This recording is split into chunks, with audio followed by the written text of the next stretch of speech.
Fossil Archetype was a set of cards originally used by Jim Crocodile Cook in the Yu-Gi-Oh! GX anime. Jim was a person fascinated by fossils, so much so he became a paleontologist. And what did he do in his spare time? Well, he was a duelist. So the question then becomes, what does a person who loves fossils and loves dueling play as their deck?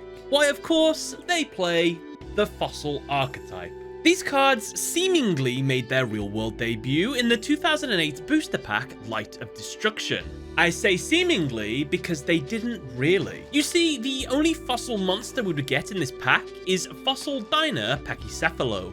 And I'm sorry to break this news to all of you, despite this card having fossil in its name and Jim Crocodile Cook actually using this monster in a duel, this card is completely unrelated to the archetype. This is because in its original Japanese name, it doesn't contain the same kanji for fossil as the other fossil monsters do. This same rule applies to a couple other fossil cards that also aren't part of the fossil archetype, and a lot of them kind of support dinosaur monsters.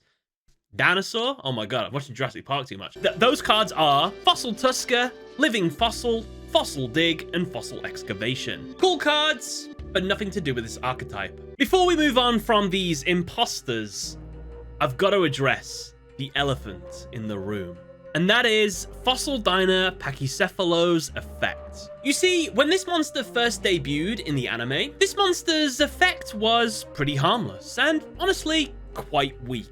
It had the effect that if it destroyed a monster by battle, it would change itself into defense and then add the defense of the destroyed monster to its own defense until the end of the opponent's next turn. Let's be honest, not a great ability. A bit of survivability, but with such low attack, it's gonna be quite hard to pull off that effect anyway. Konami must have realized this as well, so they thought when this card comes to the real world, let's beef up its effect. But oh my, did they beef it up too much. They completely warped this monster's effects and turned it instead into a walking, no fun, floodgate monster. Its real world effect is, if this card is flipped face up, destroy all special summon monsters on the field. While face up, neither player can special summon monsters. Don't get me wrong, thanks to this effect, it is still relevant to this day, which if it had its old effect, no one would even think twice about this monster, but they've gone too far in the opposite direction. You see, people don't put this in fossil decks. No, they put it in stun decks, where they simply just summon this thing to the field, slap a moon mirror shield onto it so it can't be destroyed in battle, and then throw a bunch of back row protection behind it, and you just keep wailing on the opponent with this monster, and the whole time they are doing this, the opponent is pretty much unable to play the game. It's not that fun to play against, if I'm honest with you. So, if we didn't get any true fossil cards all the way back in 2008, well, when did we? Well, we'd have to wait 12 years. As 12 years later, we would finally get the release of the proper fossil archetype.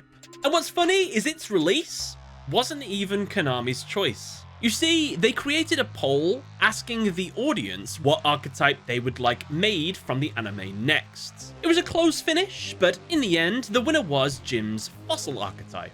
So, in the 2020 collection pack, the full Fossil Archetype was released. The way the archetype works is it revolves all around their signature fusion card, Fossil Fusion. This card has the unique ability to fusion summon a fossil monster by using both players' graveyards for its materials. As a bonus, if you use both graveyards to summon a monster, you would get the beneficial effect that it could not be targeted by monster effects. And finally, if that summoned monster is destroyed, then Fossil Fusion will add itself back from the grave. A pretty cool gimmick for fusioning, being able to use your opponent's graveyard as well. So what makes the fusion monsters special? Well, when first revealed in the anime, the fossil cards were a lot weaker compared to their real-world counterparts. The main drawback from the anime versions was their summoning criteria, as each fusion monster required not only one rock-type monster being in your graveyard, but you had to have a specific type of monster in the opponent's to summon them. To break this down, this would mean that if your opponent is playing a themed deck, let's just say they're playing a dinosaur deck, that means you only have one extra deck monster you can go into, the dinosaur one. And that kinda sucks. With 26 different types of monsters in the Yu-Gi-Oh game and only 15 extra deck slots, you gotta pick your extra deck monsters wisely. Not that they made 25 different fusion monsters, but Just saying, this example.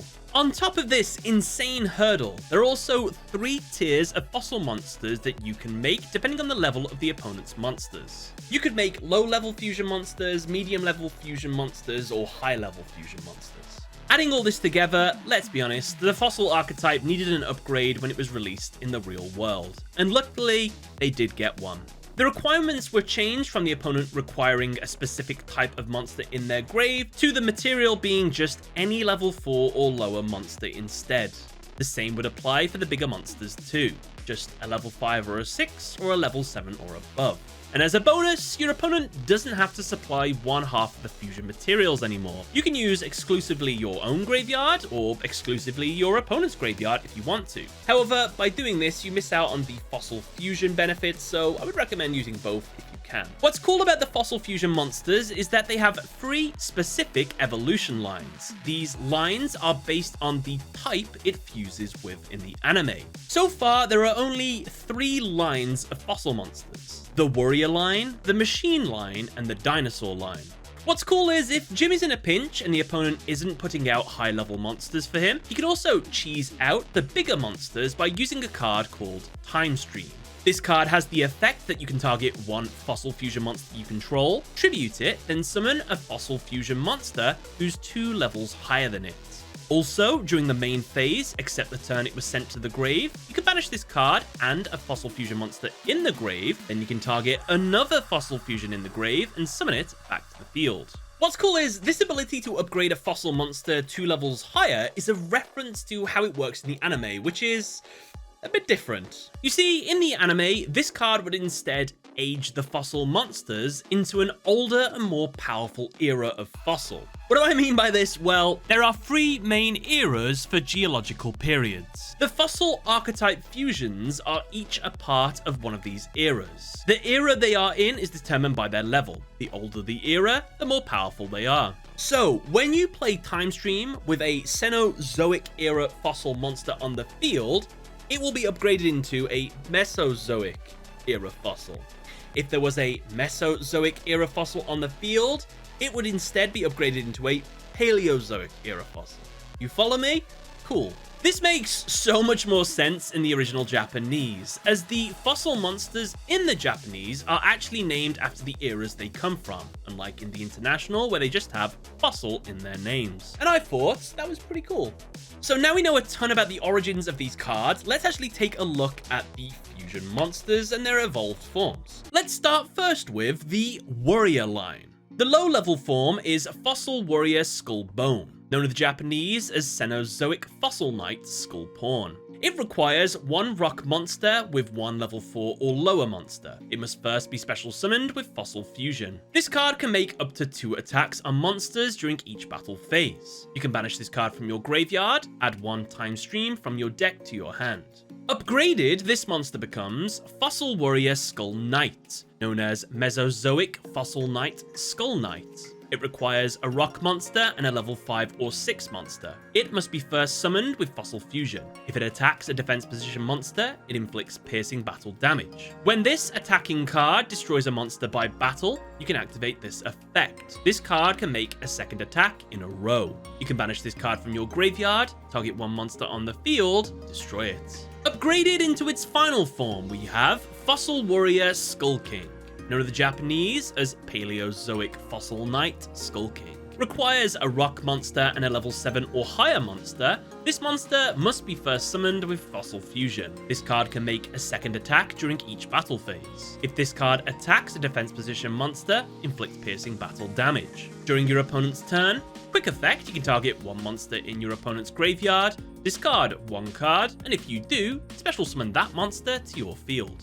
For the machine line, we have Fossil Machine Skull Buggy, known in the Japanese as Cenozoic Fossil Machine Skull Buggy. Requires a rock monster and a level 4 or lower monster. Must be special summoned with Fossil Fusion. When this card destroys an opponent's monster by battle, you can inflict 600 damage to your opponent. You can banish this card from your grave, add 1 monster from your deck to your hand that mentions Fossil Fusion. Upgraded, this monster becomes Fossil Machine Skull Wagon, known in the Japanese as Mesozoic Fossil Machine Skull Wagon. Requires a rock monster and a level 5 or 6 monster. First be special summoned with Fossil Fusion. This card can make up to 2 attacks on monsters during each battle phase. When this card destroys an opponent's monster by battle, you can inflict 800 damage to your opponent. You can banish this card from your graveyard, target one spell or trap on the field, destroy it. Upgraded into its final form, this monster becomes Fossil Machine Skull Convoy. Known in the Japanese as Paleozoic Fossil Machine Skull Convoy, this monster requires 1 rock monster and 1 level 7 or higher monster. Must first be special summoned with Fossil Fusion. While you control this fusion summoned card, all monsters your opponent control lose attack equal to their original defense. This card can make up to 3 attacks on monsters during each battle phase. When this card destroys an opponent's monster by battle, you can inflict 1000 damage to your opponent. Finally, we have the Dinosaur line, which weirdly has dragon in its name, but that might be a Japanese thing, which we're just going to move past that. First up, we have the Fossil Dragon Skullgar, known in the Japanese as Cenozoic Fossil Dragon Skullgar. It requires a rock monster and a level 4 or lower monster in the opponent's grave. Must first be special summoned with Fossil Fusion. If this card attacks a defense position monster, inflict piercing battle damage. You can banish this card from your grave, add Fossil Fusion from your deck to your hand. Upgraded, this monster becomes... I don't know, because we're missing this monster. So I'm going to pose the question to all of you. This is its first form, this is its final form. What do you think the name and effect of the middle form would be? Let me know in the comments. If we had a middle form, that monster would be upgraded into the final form, which is Fossil Dragon Yugioh, known in the Japanese as Paleozoic Fossil Dragon Yugioh. Requires 1 rock monster plus 1 level 7 or higher monster in the opponent's grave. Must be special summoned first with Fossil Fusion. Before damage calculation, if this card attacks an opponent's monster, you can switch the current attack and defense of that opponent's monster until the end of the damage step. If this card attacks a defense position monster, inflict piercing battle damage. If this fusion summoned card battles an opponent's monster, any battle damage it inflicts to your opponent is doubled.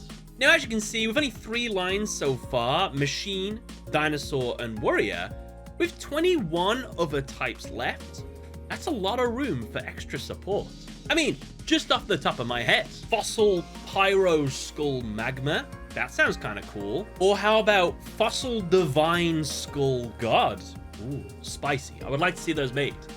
Get on it, please. Outside of the fusions, the Fossil Archetype has a few main deck cards. Shell Knight, whose effect is when it is normal summoned, you can change it to defense. When you do that, you can inflict 500 damage to the opponent. If this card is destroyed by battle or sent to the grave, you can add 1 level 8 rock monster from your deck to your hand, or if Fossil Fusion is in your grave, you can special summon it instead. For the rest of the turn, however, you cannot activate cards or the effect of cards with the same name as that card. We also have Weathering Soldier. If this card is destroyed by battle and sent to the grave, you can add 1 Fossil Fusion or 1 card that lists Fossil Fusion in its text, except Weathering Soldier, from your deck to your hand.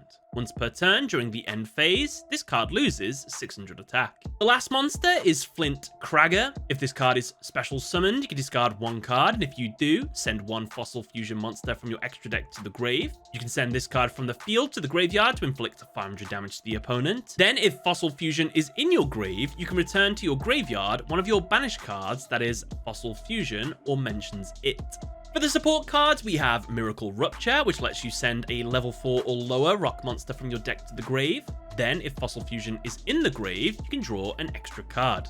We have Specimen Inspection, which lets you reveal 1 Fossil Fusion in your hand to send 1 monster from your hand to the graveyard, and if you do, declare a type and a level. Then your opponent looks at their hand and deck and sends 1 monster with a declared type and level from one of them to the graveyard. We also have Release from Stone, which is known in the Japanese as Rock Fossil Release. This lets you select one of your removed from play rock type monsters and special summon it. When this card is removed from the field, destroy that monster. When that monster is destroyed, destroy this card. Now, if you're a fan of the Fossil Archetype and you want some support, well, there's a couple cards that haven't actually been made yet from the anime. These are the field spell, Sacred Defense Barrier. This card keeps your rock monsters from being destroyed once each. We also have Uluru's Guardian and its accompanying trap card, Uluru the Guardian Spirit. As well, we also have Sample Fossil and Fossil Hammer. And with that, that's the fossil archetype done. You want to see these cards in action? Well, I have a video right here of Jim going against the Supreme King. Or perhaps you want to watch Karibos? I have a Karibo video right here. I hope you all enjoyed the video, but other than that, thank you for watching. Catch you later.